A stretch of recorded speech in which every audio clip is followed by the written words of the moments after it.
자, 오늘 하나님 말씀 사도행전 5장 17절부터 32절까지입니다.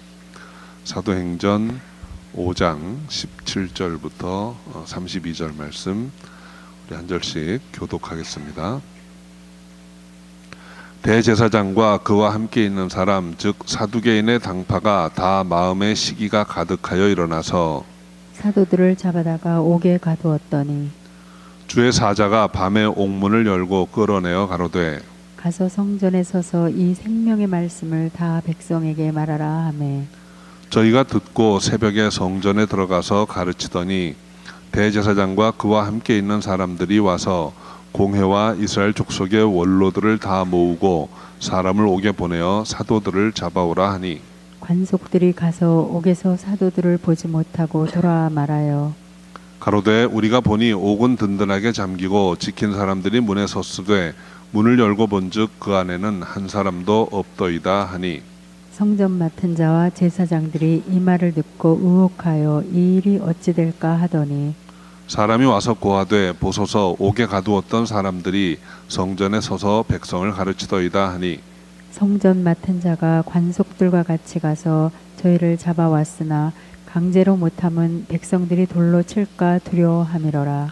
저희를 끌어다가 공회 앞에 세우니 대제사장이 물어 가로되 우리가 이 이름으로 사람을 가르치지 말라고 언급하였을 때 너희가 너희 교를 예루살렘에 가득하게 하니 이 사람의 피를 우리에게로 돌리고자 함이로다.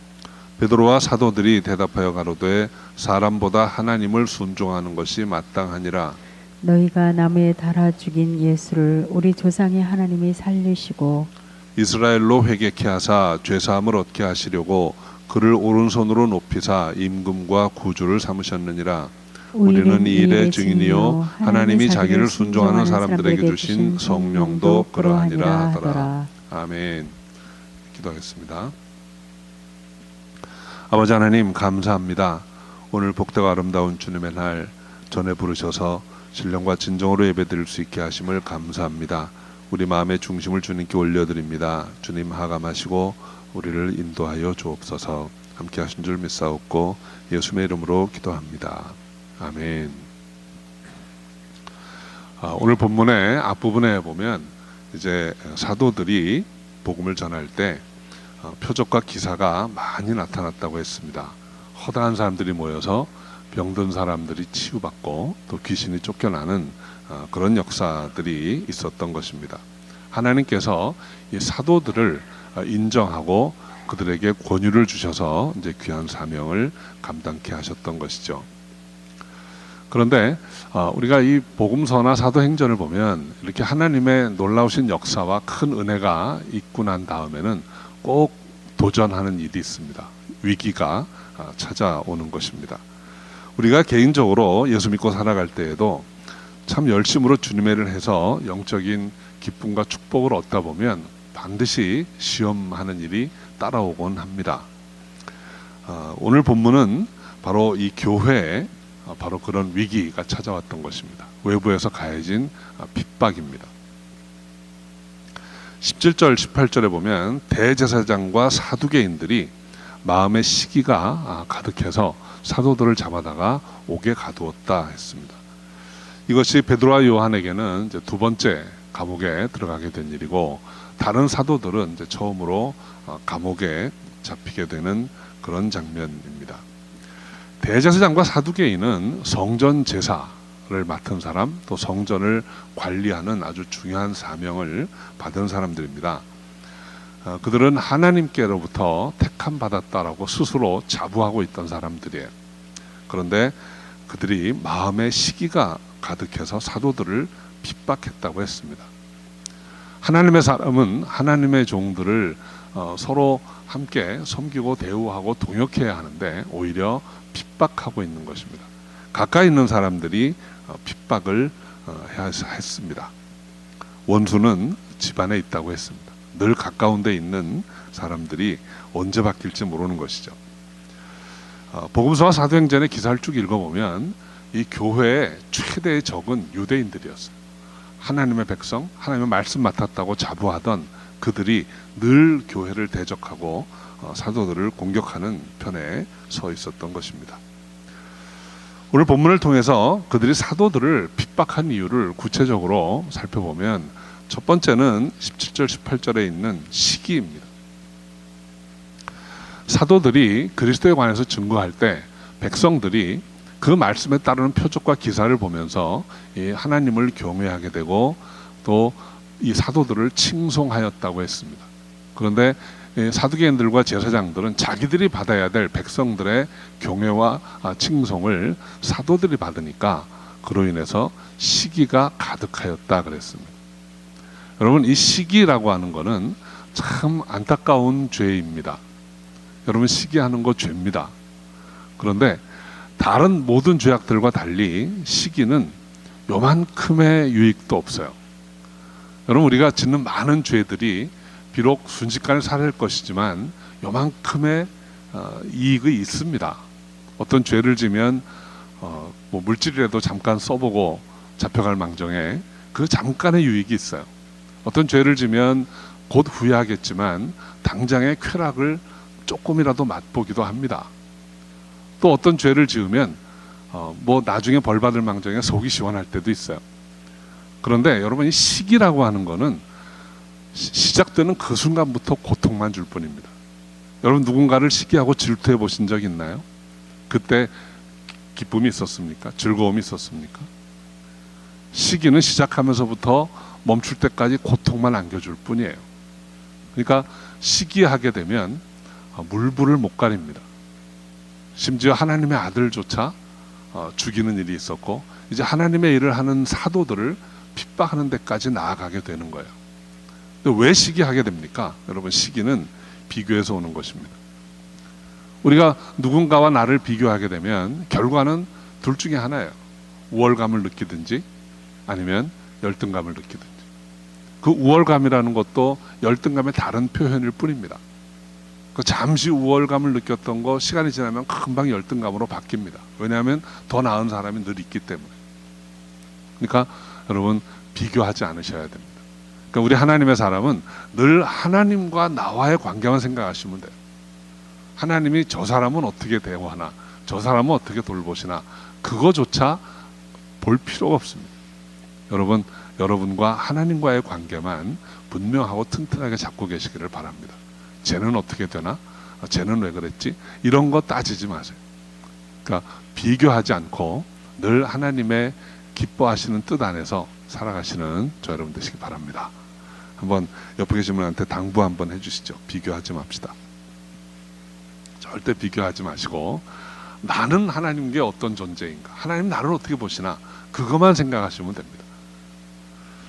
자, 두 번째로 이들이 왜 사도를 핍박했는가? 28절에 보면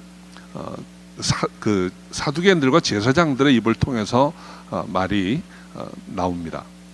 이 이름으로 가르치지 말라고 했는데 왜 가르쳐서 예루살렘에 이 교가 가득하게 하였느냐라는 것입니다. 자기들이 예수 이름으로 전하지 말라, 가르치지 말라 이렇게 명했는데, 엄금했는데, 근데 사도들이 계속 예수 이름을 전하고 가르쳐서 온 예루살렘이 이 기독교의 주님의 가르치심이 가득했다는 거예요. 그래서 이 사도들을 핍박하는 것입니다.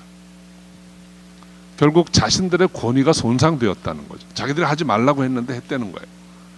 그러니까 화가 난 것이고, 그래서 사도들을 핍박하게 된 것입니다.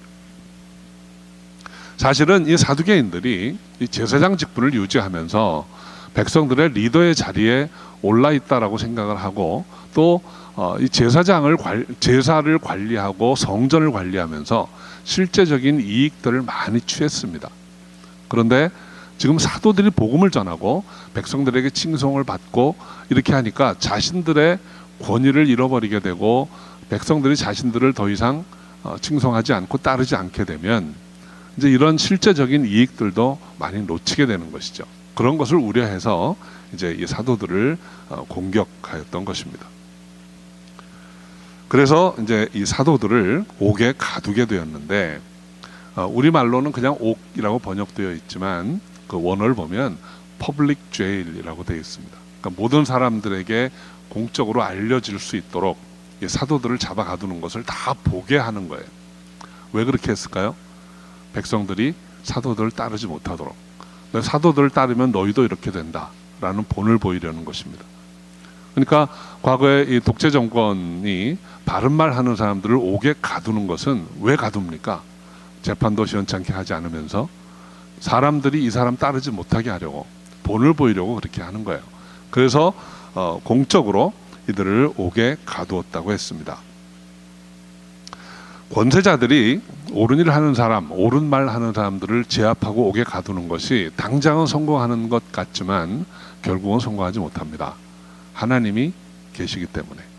특별히 이번에 사도들이 옥에 갇혔는데 19절 20절에 보면 하나님이 이들을 풀어내세요. 우리 19절 20절 한번 같이 읽어볼까요?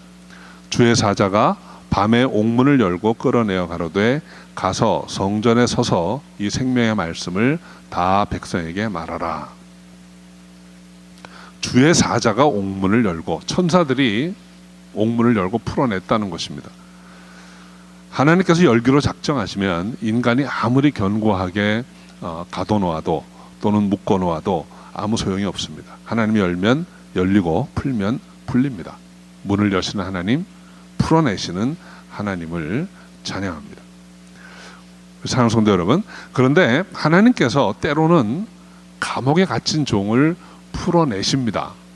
그런데 때로는 감옥에 갇힌 종을 그냥 버려두실 때도 있습니다. 구약의 많은 선지자들이 감옥에서 죽어가기도 하고 살아나기도 했습니다. 핍박을 받아서 선지자들이 악한 지도자들에게 죽을 때 하나님이 가만히 보시기도 합니다. 구약의 마지막 선지자였던 세례 요한은 옥에 갇혀 있다가 목이 잘려서 순교합니다. 또 사도 야고보라고 하는 그 12제자 중에 한 명이 바로 첫 번째 순교자로 참수를 당하는 일도 있었습니다. 하나님은 왜 어떤 경우는 기적적인 방법으로 풀어주시고 어떤 때는 그냥 버려두실까요? 왜 그렇게 하실까요? 답은 그것은 하나님 마음입니다. 하나님 왜 그렇게 하셨는가? 우리 모릅니다. 우리는 그냥 미루어 짐작만 할 수 있을 뿐입니다. 중요한 것은 우리가 정말 하나님을 믿는다면 하나님이 계획하시고 행하시는 일에 대해서 이러고 저러고 말할 것이 없다는 것입니다.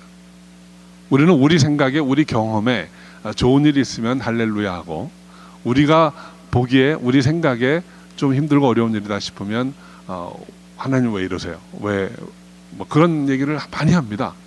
하나님 왜 그러십니까? 뭐 이런 얘기를, 질문을 하나님께 드리기도 합니다. 여러분, 하나님은 좋으신 하나님이십니다. 하나님은 언제나 좋으신 하나님이십니다. 어제나 오늘이나 영원토록 좋으신 하나님이십니다. 그래서 우리에게 좋은 일이 있을 때나 나쁜 일이 있을 때나, 우리가 가난할 때나 부할 때나, 어디서 많이 들어보신 말씀이죠. 우리가 행복할 때나 슬플 때나, 병약할 때나 건강할 때나, 좋으신 하나님을 향한 우리의 마음이 변함이 없어야 합니다. 하나님의 뜻, 하나님은 왜 이 사도들을 기적적인 방법으로 풀어내셨는가 하는 그 뜻을 엿볼 수 있는 문장이 있습니다. 20절에 가서 성전에 서서 이 생명의 말씀을 다 백성에게 말하라. 생명의 말씀을 전하는 것, 그리스도의 증인으로 살아가는 것, 이것을 위해서 때로는 초자연적인 권세와 능력으로 우리의 위기를 건네주시기도 하는 것입니다. 중요한 것은 우리에게 어떤 사명이 있느냐 하는 것입니다.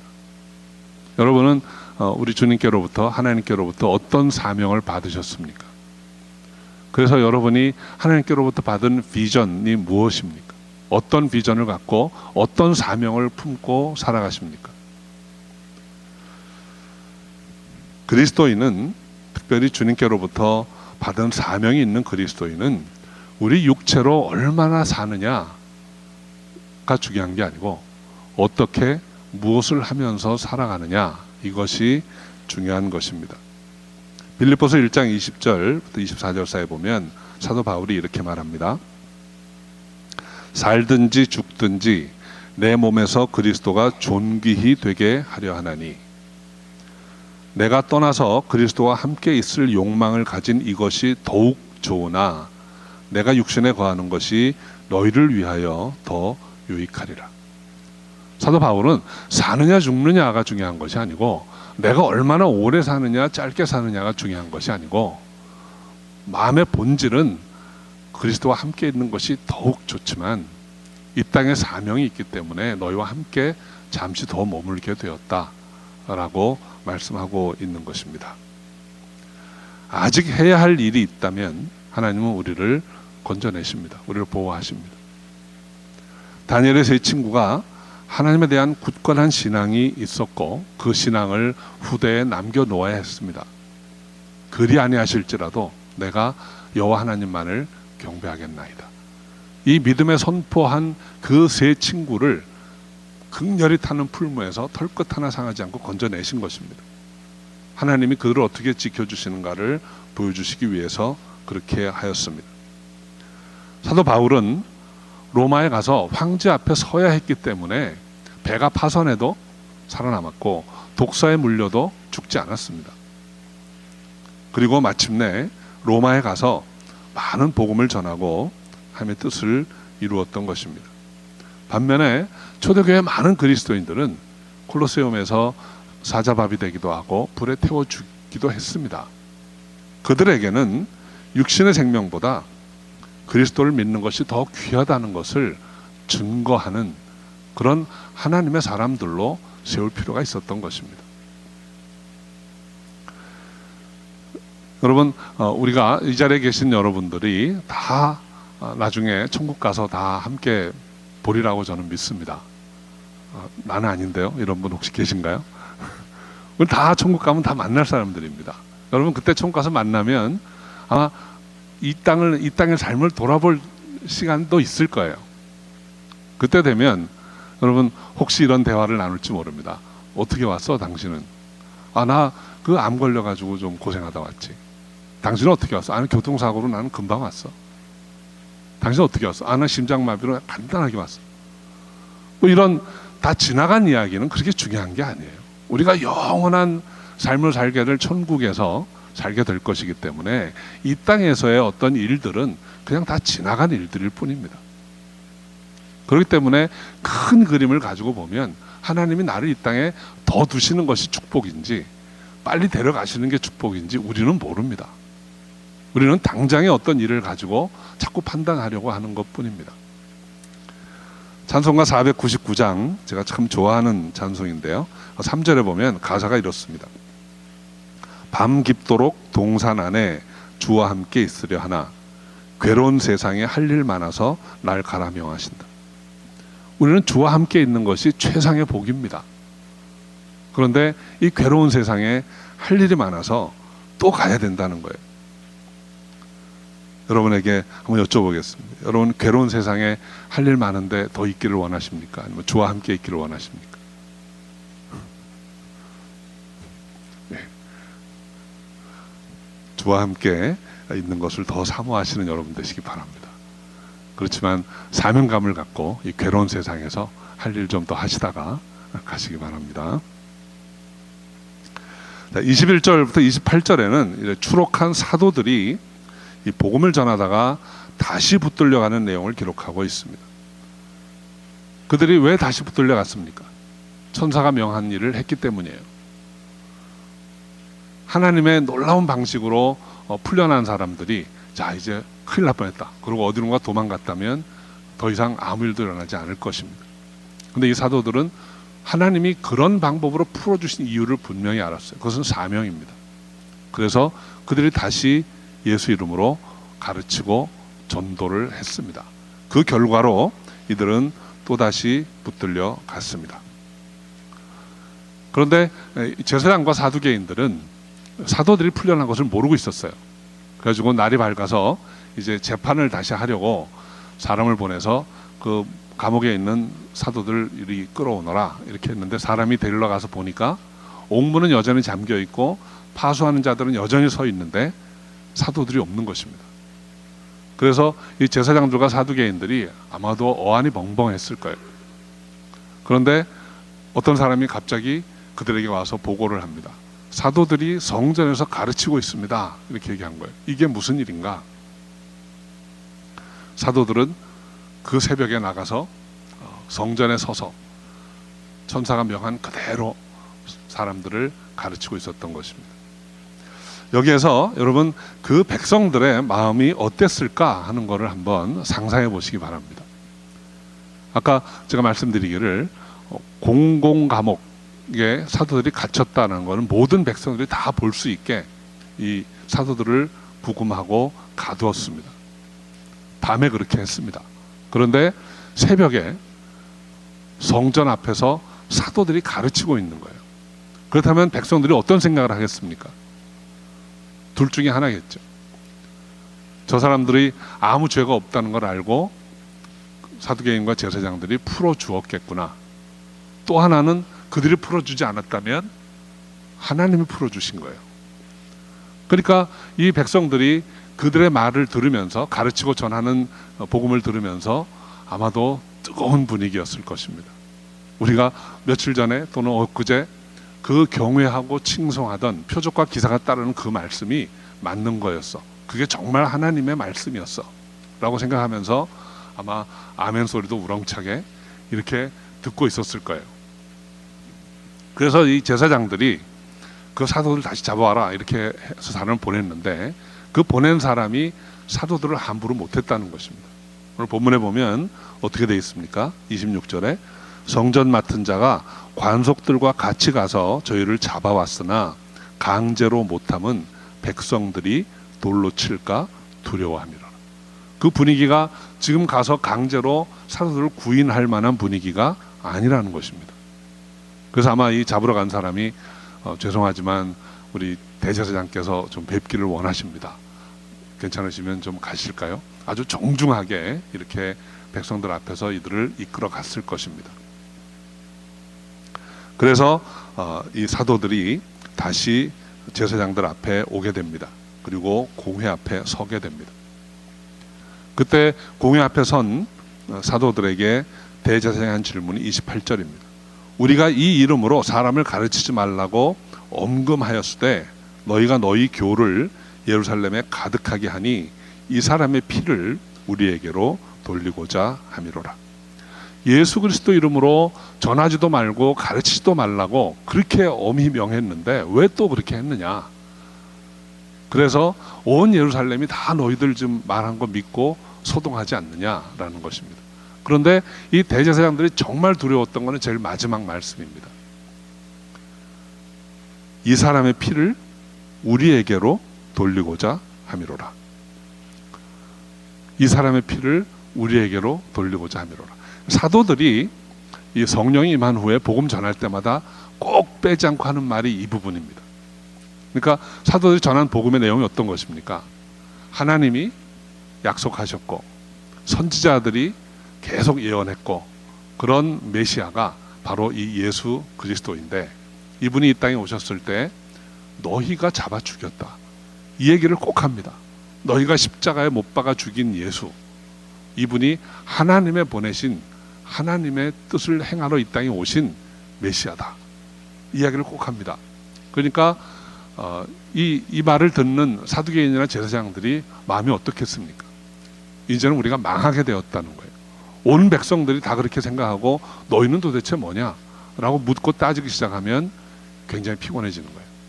그러니까 너희가 지금 계속 말하는 이유가 그 사람의 피를 우리에게로 돌리고자 하는 거 아니냐. 그거 좀 하지 마라. 이 이야기를 하고 있는 것입니다. 자, 29절, 32절에 보면 이제 이런 사도들의 추궁에 대해서 베드로와 사도들이 답한 내용입니다. 우리 29절 말씀 함께 읽어보죠. 베드로와 사도들이 대답하여 가로되 사람보다 하나님을 순종하는 것이 마땅하니라. 하나님의 종은 하나님께 순종하는 자입니다. 하나님의 종은 하나님을 좋게 합니다. 하나님을 기쁘시게 해드립니다. 하나님의 말씀에 순종하는 사람이어야 합니다. 하나님의 종은 사람들을 기쁘게 하기 위해서 존재하는 사람들이 아닙니다. 하나님의 종은 사람들이 원하는 일을 하는 사람이 아닙니다.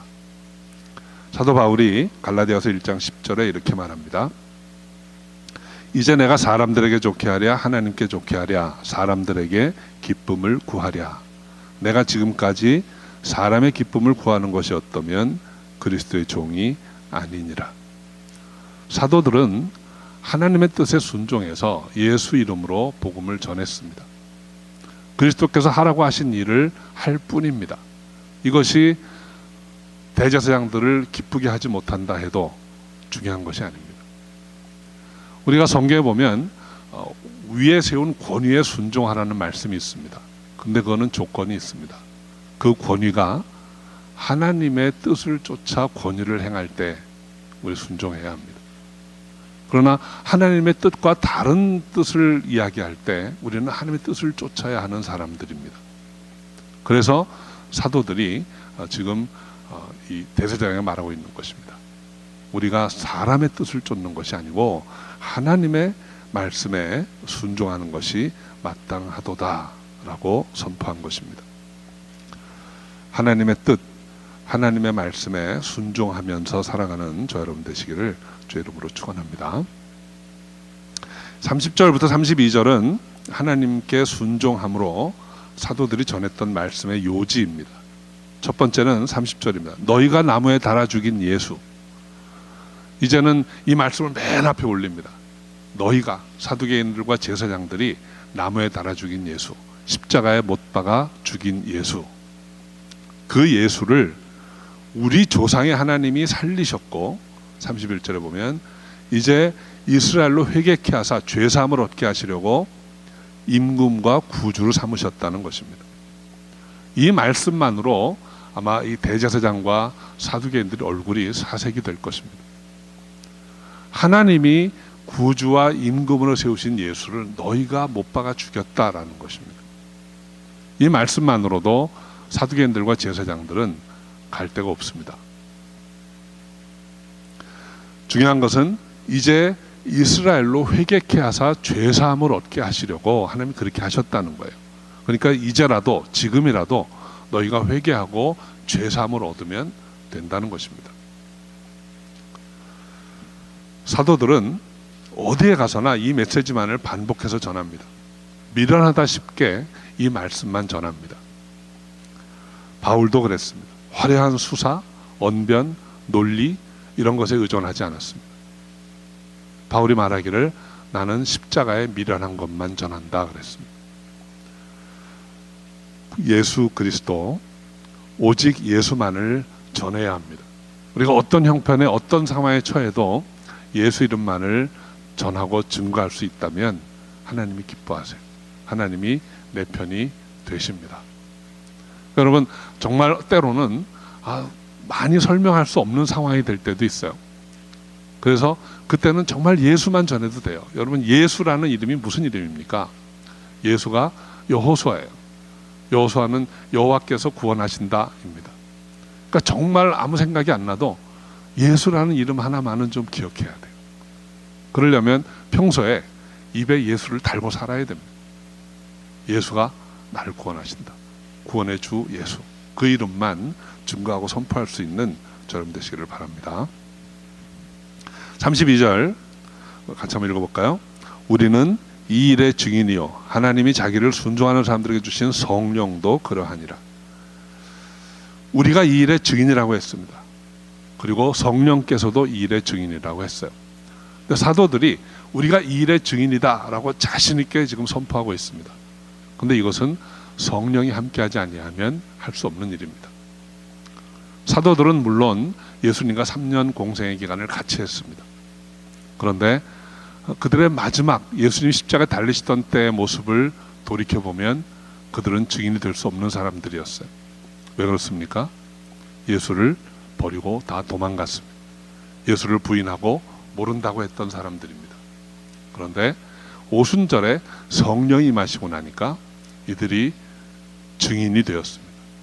증인이라는 말은 목숨 거는 사람들입니다.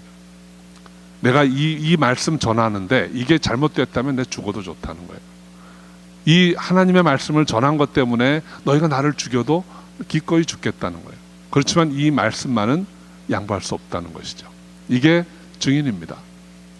우리가 이 일의 증인이라 지금 아주 담대하게 선포하는 것이, 이것 때문에 너희가 우리를 죽인다면 할 수 없다, 이렇게 선포한 것입니다. 그런데 더 놀라운 말씀입니다. 성령께서도 그러하니라, 하나님의 영도 그러하니라. 그러니까 복음 전하는 우리를 죽이면 성령을 회방하는 일이 되고, 성령을 회방하는 것은 하나님을 거절하는 게 되는 것입니다. 다 연결되어 있는 것입니다. 30절 이후에 사도들이 전한 복음을 다시 요약해 보면, 하나님께서 세상을 구원하시려고, 우리가 멸망치 않고 영생을 얻게 하시려고 모든 일을 계획하셨다는 것입니다. 그리고 그 일을 이루시기 위해서 예수 그리스도, 하나님의 독생자, 하나님의 아들 예수께서 이 땅에 오셨습니다. 그런데 세상 사람들이 그를 거절하고 십자가에 못 박아 죽였다는 것이죠. 그러나 그 죽으심이 바로 우리의 죄값을 치룬 대속의 죽으심이 된 것이고, 성령께서 오셔서 이것을 믿을 수 있게 해주신 것입니다.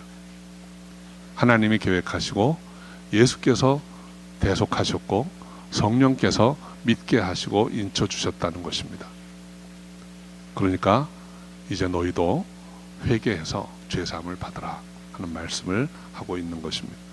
사도들은 언제 어느 때에나 그리스도의 복음을 선포합니다. 그래서 오늘 사도들이 전한 말씀의 결론은 무엇일까요? 오늘 본문에는 나와 있지 않지만 사도행전 2장 38절 말씀과 같은 의미일 것입니다. 제가 읽어드립니다. 너희가 회개하여 각각 예수 그리스도의 이름으로 세례를 받고 죄사함을 얻으라. 그리하면 성령을 선물로 받으리니. 성령의 도우심으로 예수 그리스도를 구주와 왕으로 믿으시기 바랍니다. 그리고 이제 그 영원한 생명 얻은 우리가 이 생명의 복음을 들고 땅 끝까지 그리스도의 증인으로 나아가시기를 주의 이름으로 축원합니다. 기도하겠습니다. 아버지 하나님, 오직 예수 그리스도의 이름으로 생명의 복음을 전하고 나눌 수 있는 우리가 되기를 원합니다. 사람을 기쁘게 하는 자가 아니요 하나님을 기쁘시게 드리고 하나님의 뜻에 순종하는 하나님의 종이 되기를 원합니다. 오늘 이 예배를 통해서 다시 한번 예수 그리스도의 복음을 우리가 마음에 품고 주님께 나아갑니다. 성령으로 인쳐주시고 인도하여 주옵소서. 감사하고 예수의 이름으로 기도합니다.